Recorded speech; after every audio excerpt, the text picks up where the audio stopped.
तो चलिए डिस्कस करते हैं हम सीबीएसई का सिलेबस, जो लेटेस्ट सिलेबस आया है न्यू एनसीईआरटी टेक्स्ट बुक के थ्रू, क्योंकि न्यू एनसीईआरटी आ गई है 2023-24 में।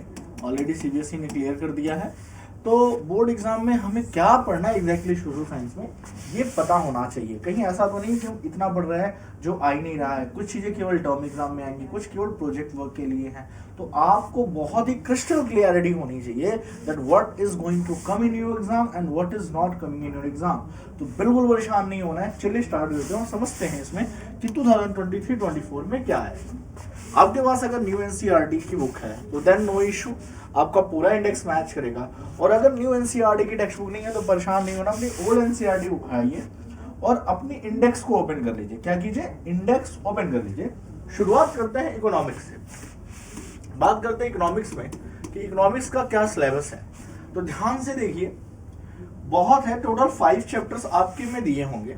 ठीक है, टोटल 5 चैप्टर्स दिए होंगे। देखिए करना क्या, अगर आपकी पुरानी बुक है तो इंडेक्स में देखो, चैप्टर्स का नाम पढ़ लो, development, sectors of Indian economy and money and credit. ये तीनों फाइनल एग्जाम में आएंगे फुल चैप्टर। किस में आएंगे? फुल चैप्टर आएंगे और फाइनल एग्जाम में आएंगे, बोर्ड्स एग्जाम में। No problem sir. अब आ जाइए चैप्टर 4 और 5, इसमें है आपका globalisation and Indian economy and consumer rights. तो ध्यान से देखिएगा कि जो ग्लोबलाइजेशन है वो चैप्टर पूरा नहीं आ रहा है। ग्लोबलाइजेशन जब आप ओपन करेंगे तो स्टार्टिंग के टॉपिक्स टोटली कट हैं, केवल 2 टॉपिक्स आ रहे हैं ग्लोबलाइजेशन में। वो कौन कौन से आ रहे हैं? देखिए, 2 topics in the board in the book. Page number अगर न्यू एनसीईआरटी तो 61 और ओल्ड एनसीईआरटी है तो टेक्स्ट बुक ओपन कीजिए और एकदम लास्ट में जब आप जाएंगे टेक्स्ट बुक के तो आपको मिलेगा व्हाट इज ग्लोबलाइजेशन। पहला टॉपिक क्या है? What is globalisation. एंड इसके बाद आपको क्या मिलेगा? और एक है what factors affecting globalisation. Factor affecting globalisation, only 2 topics boards में आएंगे। और जो आपका कंज्यूमर राइट्स है ये ओनली फॉर प्रोजेक्ट है, ये फाइनल एग्जाम में नहीं आएगा। ये फाइनल एग्जाम में नहीं आएगा। तो कितने चैप्टर हो गए? आप कहोगे सर 3 फुल एंड, तो आप ऐसे कह दो 3.2। ये आपको चैप्टर्स रेडी करने हैं फाइनल एग्जाम के लिए। हालांकि ये पढ़ाया पूरा जाएगा स्कूल में, क्योंकि आईडीपी इंटरमीडिएट डेवलप जो आपके प्रोजेक्ट्स हैं वो आएंगे। इंटरमीडिएट प्रोजेक्ट इसमें बनाए जाएंगे आपको। तो प्रोजेक्ट वर्क के लिए रेस्ट है, प्रोजेक्ट के लिए पढ़ना है, ये भी प्रोजेक्ट के लिए पढ़ना है। और बाकी का क्या है, एग्जाम में जो रिटन में आएंगे वो ये आएंगे। तो यहाँ तक कोई दिक्कत नहीं, इकोनॉमिक्स क्लियर है, मैच कर लीजिए। बिल्कुल भी कंफ्यूजन नहीं होनी चाहिए। कोई कंफ्यूजन है तो तुरंत कमेंट बॉक्स में मेंशन करें कि सर यहाँ पे दिक्कत है या ये कुछ प्रॉब्लम है, क्योंकि साथ मिलके चलना है और अपने एग्जाम को बेहतरीन बनाना है। आते हैं हिस्ट्री में। हिस्ट्री से बच्चे थोड़ा डरते हैं, कई बच्चों को इतनी बोरिंग सी लगती है, but don't worry, it's going to be interesting with me and as well as इसका सिलेबस ध्यान से देखिए, बड़ा इंटरेस्टिंग है।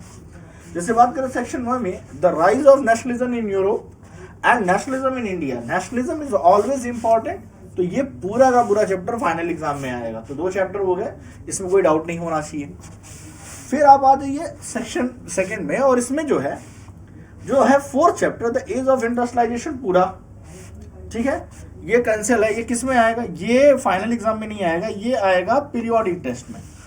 पढ़ना है for the periodic test. School में जो पीरियोडिक टेस्ट लिए जाएंगे वहां पे एज ऑफ इंडस्ट्रियलाइजेशन पूछा जाएगा, तो वो स्कूल पर्पज से पढ़ना है। लेकिन जब आप बोर्ड्स की तैयारी के लिए बैठेंगे तो इसके क्वेश्चंस को आपको स्किप करना है, इस चैप्टर को आपको स्किप कर देना है। तो अब आती है कि 3rd जो चैप्टर है इसमें क्या है? इसमें है the making of a global world. Making of a global world. इसमें केवल और केवल गिने चुने 2-3 टॉपिक है। कहां से? Topic number 1, 1.2, 1.3। मतलब स्टार्टिंग के चैप्टर का स्टार्ट अगर करोगे तो स्टार्टिंग के 1, 2, 3 पेज में जो टॉपिक्स है केवल वही टॉपिक पढ़ना है। अगर आप नई एनसीईआरटी लेते हैं तो न्यू एनसीईआरटी में आई थिंक 54, 55, 56, 57 जैसे ये पेजेस आएंगे। तो पेज नंबर भी लिखा है for the new book. For the new book page number is this. तो आपको इसी पेज पे लिखे हुए टॉपिक 1.2, 1.3 और 1 आपको पढ़ना है। इसके अलावा बिल्कुल नहीं पढ़ना है। ठीक है, और जो 2 स्टार्ट है, जो यूनिट 2 स्टार्ट है उस चैप्टर में, वो लगभग में आईडीपी आपका प्रोजेक्ट हो गया। जो प्रोजेक्ट वर्क करवाए जाएंगे स्कूल में उसमें आएगा। तो आपको टोटल कितने चैप्टर हुए। फिर लास्ट में फाइनल एग्जाम में the print culture and the modern media, ये मॉडर्न वर्ड ये पूरा का पूरा आएगा। तो इसमें भी आप कहोगे कि सर 3 और 3 टॉपिक, तो आप कह सकते हो 3 and 1 and 3 मतलब 3.3 चैप्टर्स आपको अगेन तैयार करने हैं, किसके लिए, फाइनल एग्जाम के लिए। तो इजी है, अपने इंडेक्स में इसको मार्क कर लीजिए। पेज वाइज भी देखिए मेंशन कर दिया है न्यू एनसीईआरटी में। ओल्ड एनसीईआरटी में जो भी पेज नंबर हो मैच नहीं करेंगे तो ओपन करके 1.1, 1.2, 1.3 मार्क कर लीजिए। यहाँ तक कोई दिक्कत नहीं होनी चाहिए आपको। बाकी मैप वर्क वगैरह आता रहता है, उसके लिए मैप वर्क के लिए अलग से वीडियो बनाऊंगा, उसमें मैं मैप बताऊंगा भी और आपको साथ साथ मैप की प्रैक्टिस भी करवा दूंगा, ताकि आपको एग्जाम में कोई डाउट ना रहे। अगर हिस्ट्री के मैप की बात है तो तुरंत हिस्ट्री के मैप को वहीं सॉल्व करेंगे, ज्योग्राफी का दिखाऊंगा तो वहीं सॉल्व करेंगे। तो मैप वर्क को अलग से डिस्कस करेंगे, उसके लिए परेशान नहीं होना है आपको। अभी आप बस इतना जान लीजिए। आते हैं सिविक्स में। देखिए ओल्ड बुक में टोटल 8 चैप्टर है एनसीईआरटी की और नए बुक में 5 हैं। तो आपस में लड़ना नहीं है कि मेरे में 8 है 5 है। चुपचाप इंडेक्स ओपन करो, बुक का इंडेक्स ओपन करो और ये मार्क कर लो चैप्टर के नाम, जैसे power sharing, federalism, gender, religion and caste, political parties, outcomes of democracy, ये सारे के सारे चैप्टर आएंगे। तो सिविक्स में ऐसा नहीं कि कुछ रखा गया और उसमें कुछ यूनिट्स आनी है, नहीं। 5 चैप्टर है, 8 की जगह घटा के 8 से 5 कर दिया और ये पूरे 5 के 5 आएंगे। तो अंडरस्टूड है कि क्या आना है सिविक्स में। फिर से देख लीजिए chapter name, power sharing, federalism, gender, religion and caste, political parties and outcome of democracy, ये आने वाले हैं। इंडेक्स मैच कीजिए, ये न्यू एनसीईआरटी का इंडेक्स है। यहाँ पे जो कुछ भी मैं शेयर कर रहा हूँ ये सब कुछ किसका पार्ट है, ये न्यू एनसीईआरटी का इंडेक्स है। चलिए आ जाते हैं लास्ट ज्योग्राफी पे। ज्योग्राफी में टोटल इंडेक्स में 7 चैप्टर दिए हैं, जिसमें से स्टार्टिंग के 6 चैप्टर क्या है। स्टार्टिंग के 6 चैप्टर आपके resources and development, forest and wild life, water resources, agriculture, minerals and energy resources and manufacturing industry. The total will come into the final exam. The total will come into the final exam. Only and only 7th you have to not read, and the map work will come only from the 7th one, and the intermediate project में ये use होगा। Interdisciplinary project में IDP में 7 chapter से project बनवाए जाएंगे, as well as यहाँ पे मैप वर्क आएगा। ठीक है, तो ये था आपका। तो इसमें कितने चैप्टर हो गए, 6 चैप्टर यहाँ हो गए। यहाँ कितने हो गए, 5 चैप्टर यहाँ हो गए।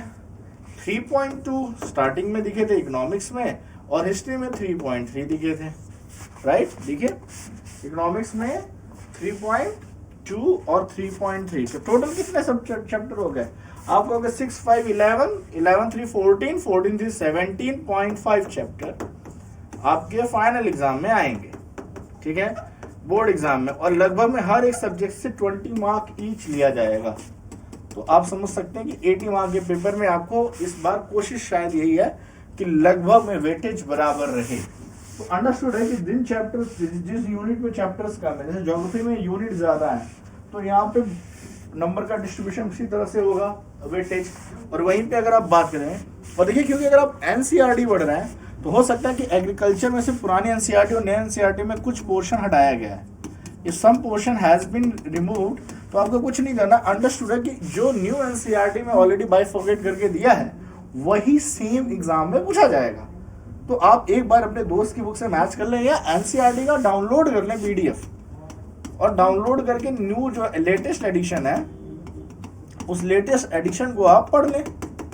बात खत्म, ज्यादा सोचना ही नहीं है, क्योंकि उसी को देख लें कि कैसा है, मैच कर लें। जो नहीं आ रहे हैं उनको कट मार्क लगा लें।